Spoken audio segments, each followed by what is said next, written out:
ఈరోజు రెవెన్యూ సదస్సుల మీద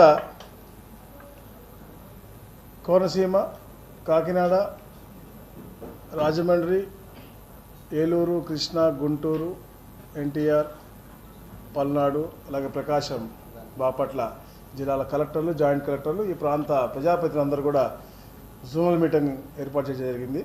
ఎందుకంటే గౌరవ ముఖ్యమంత్రి గారు మేము చెప్తూనే ఉన్నాం, ఈ 6.5 నెలల్లో హయ్యెస్ట్గా వచ్చింది రెవెన్యూ గ్రీవెన్సెస్ కాబట్టి అటు వెంటనే రిడ్రెస్ చేయాలి, అన్నీ కూడా సాల్వ్ చేయాలని చెప్పేసి పదే పదే చెప్తా ఉన్నారు. నిన్న క్యాబినెట్లో కూడా ఎక్కువసేపు రెవెన్యూ విషయాల మీద డిస్కస్ చేయడం జరిగింది. 32 రకాల గ్రీవెన్సెస్ వస్తూ ఉన్నాయి. దాంట్లో ముఖ్యంగా 1,70,000లో 1,01,000 ROR మీద ఉంటే సర్వే మీద ఒక 7,000 అలా డిఫరెంట్ గ్రీవెన్స్గా ఏమన్నా అధికారుల మీద అవ్వచ్చు, లేకపోతే పాస్బుక్ మీద అవ్వచ్చు, అలా 32 రకాల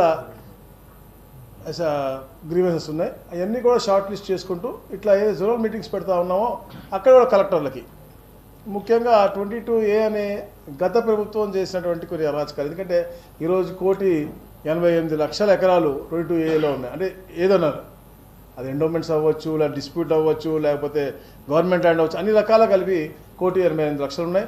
దాంట్లో ఏదైతే సబ్జ్యూడిస్ ఉందో, ఏదైతే ఎండోమెంట్స్ ఉందో అవి తీసేసి మిగతా అన్నీ కూడా సత్వరంగా పరిష్కరించి ప్రజలకి ఒక ఉపయోగపడే విధంగా ఒక కార్యక్రమం చేయాలని చెప్పే లక్ష్యంతో ఈరోజు ఈ మీటింగ్ చేస్తున్నాం. అలాగే ఇతర జిల్లాల కలెక్టర్లకు కూడా అదే ఆదేశాలు ఇస్తూ ఉన్నాం. ఒక స్పెషల్ డ్రైవ్ మీద 22Aలో ఏదైతే ఉన్నాయో అవి ఎందుకు ఉన్నాయి, ఒక ఎండోమెంట్స్ భూమి ఒక 2 ఎకరాలు ఉంటే మిగతా 10 ఎకరాలు కూడా అదే 22Aలో పడితే అది వెంటనే తీసే విధంగా, అంటే ప్రజలకు ఉపయోగపడే విధంగా ఉండాలి. అలాగే ముఖ్యంగా మా ఎమ్మెల్యేలందరూ కూడా కంప్లైంట్స్ ఇస్తూ ఉన్నారు.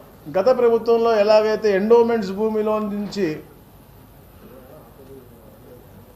రైల్వే ట్రాక్ పోయిందో దాని యొక్క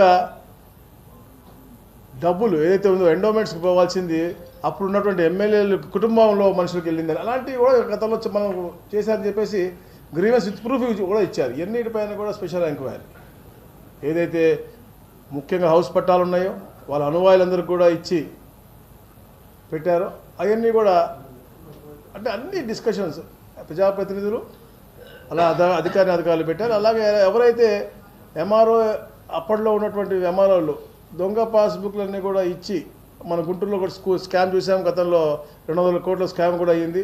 ఈ GDC ఇప్పుడు చూసాము, అది CIDకి ఉంది. మీకు ఏది మనకి మదనపల్లి ఫైల్స్ అయితే దాంట్లో ఉంది. రేపు మళ్ళా రిపోర్ట్ అంది కాల్ ఫర్ చేస్తూ ఉన్నాం, ఎక్కడెక్కడ ఏమేమి ఉన్నాయి అనేది, ఏంటంటే దీంట్లో డీవియేషన్స్లో ఎవరెవరే ఉన్నాయి మళ్ళీ స్టడీ చేస్తున్నాం. ఇప్పుడు మీరు అడిగిన క్వశ్చన్, ఆ 4.5 లక్షల ముందు 5 లక్షల 4.5 lakhs ఇచ్చారు. అంటే జెన్యూన్ పట్టాలు, డీ పట్టాలు అయితే ఫ్రీ హోల్డ్ అయినాయో దాన్ని పక్కకు పెడితే సరే, దానికి ఏం చేద్దాము, గవర్నమెంట్ ప్రాసెస్ ఎలా చేద్దాం అనేది అది పాలసీ మ్యాటర్ అయితే, ఈ 4.5 డీవియేషన్లో ఎవరు ఇన్వాల్వ్ ఉన్నారో ముఖ్యంగా దాని మీద కూడా అధ్యయనం చేస్తూ ఉన్నారు. డెఫినెట్గా దాని మీద యాక్షన్ ఉంటుంది. అదే మీకు అది విశాఖపట్నం అవ్వచ్చు, మీకు అన్నమయ్య అవ్వచ్చు, లేకపోతే సత్సాయి కూడా అవ్వచ్చు. సత్సాయి కూడా మ్యాక్సిమం జరిగింది డీవియేషన్స్ ఆర్ దిస్ థింగ్ సత్సాయి జిల్లా ఈ స్టేట్లో. అక్కడ కూడా స్పెషల్గా మేము నెక్స్ట్ ట్యూస్డే అక్కడ పెట్టాం మీటింగ్. అందుకని ఎందుకంటే సత్సాయి జిల్లా is the highest which is happened. So అక్కడ స్పెషల్ డ్రైవ్ కూడా, అంటే స్టేట్ వైడ్ స్పెషల్ డ్రైవ్ ఉండేటప్పుడు కూడా సత్సాయి మీద కొంచెం శ్రద్ధ పెట్టాం. గత ప్రభుత్వంలో ప్రజలు చాలా కష్టాల బారిన పడ్డారు, చాలా ఇబ్బందులు పడ్డారు, ఆర్థికంగా కూడా దెబ్బతిన్నారని చెప్పేసి చెప్తున్నారు. ఇదే మూమెంట్లో మీకు అది క్లియర్ చెప్పారు. ఇంతాలు కూడా పార్టీషన్ డీట్లో ఇట్లా తీసుకుంటున్నారని చెప్పారు. వెంటనే మేము మాట్లాడుకుని అసలు నల్లిఫై చేయమని చెప్పాము. నాలాది కూడా అసలు పర్సంటేజ్ అవసరమా లేదా అని కూడా గౌరవ ముఖ్యమంత్రి గారు అంటే ఒక ప్రోయాక్టివ్ గవర్నెన్స్ ఉండాలి.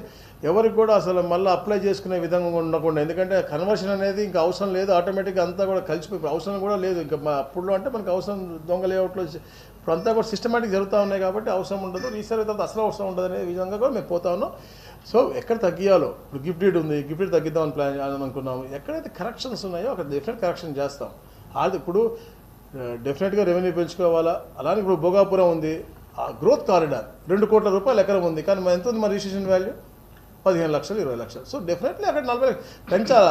అసలు యాక్చువల్గా మార్కెట్ వాల్యూస్ ఇక్కడ వాల్యూ సేమ్ ఉండాలని చెప్పేసి కొందరు ఎంపీలు కూడా గొడవ చేస్తున్నారు. కానీ అంతంత పెంచితే కరెక్ట్ కాదు. కాబట్టి రీజనబుల్గా ఎక్కడైతే గ్రోత్ కార్డరో అక్కడ డెఫినెట్గా పెంచాల్సిన అవసరం ఉంది. రెవెన్యూ చూడాల్సిన అవసరం, రెవెన్యూ అంటే వెల్త్ క్రియేట్ చేయాల్సినటువంటి బాధ్యత గౌరవ ముఖ్యమంత్రికి ఈ ప్రభుత్వానికి ఉంది. ఎందుకంటే ఎన్నో మాటలు ఇచ్చారో మేము ప్రజలకి, ఒకటి అన్నీ కూడా చేయాలనే లక్ష్యంతో గౌరవ ముఖ్యమంత్రి గారు పనిచేస్తూ ఉన్నారు.